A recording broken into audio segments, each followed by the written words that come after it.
if there was a list that pointed to the probability of a salesperson failing in the world of sales, what should be on that list and what do you need to know? I'm Sylvan Bell. I'm coming to you live from Sacramento, California on a perfect day to talk about sales and a perfect day to talk about you if sales is what you want to do for the long term.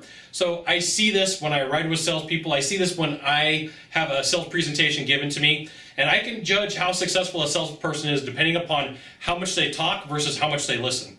And you know, one time I was talking with Jeffrey Gittimer, and he looks at me and he's like, "Hey, bub, you know what it takes to be a top salesperson, or could you define sales?" And like, his answer was, ask questions.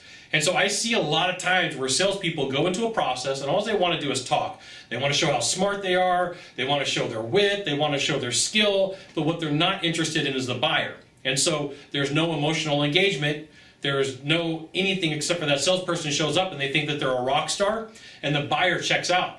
And then because the buyer checked out, what happens is a salesperson presses harder, tries to close more, and because the buyer won't engage, the salesperson discounts more, right? It's a natural progression of losing a deal. More pressure, bigger discount equals a sale.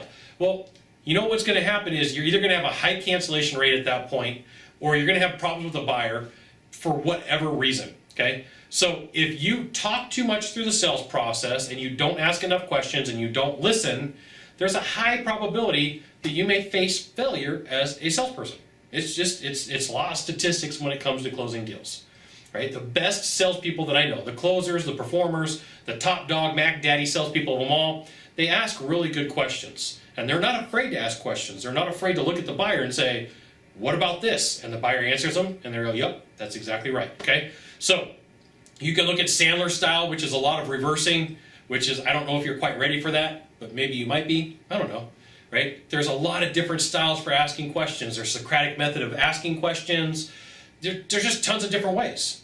But your job as a salesperson, if you want to be a closer and not a poser, is to learn how to ask a question, be silent, let the person answer, ask a follow-up question. Now the magic, nobody ever tells you this. The magic is in the follow-up question. Every salesperson in your industry has a set list of questions that they ask. Right? They ask, you know, what are you looking for? What brought you in today? And they're not really interested. They're just running through the basics. But the magic for you, the real magic about asking questions is in the follow-up, because that's what really reveals the gold. Okay? So you want to know if you're going to be successful in sales or not, or if it's going to be a struggle for you. How much do you talk versus how much are you listening? And you know, if it's legal or you have permission, I'm not an attorney, right? I'm not giving you legal advice, but if it's legal or you have permission, you should record a sales process, and you could go to rev.com, right? And it costs $1 a minute, maybe a cent a word or $1 a minute, and they will transcribe for you. And you can look. So not only do you get to hear it on the recording, you can look and you can see like, how much am I talking versus how much am I listening? And you really want to see your income grow? Talk less, ask better questions, listen more. So you got one thing to do from here, just one thing. Find the subscribe button and click on it. Every time I send out a video, you'll get an update. This says Scott Bell Consultant sent out a video. You should check it out, which you should. We'll see you soon. Aloha.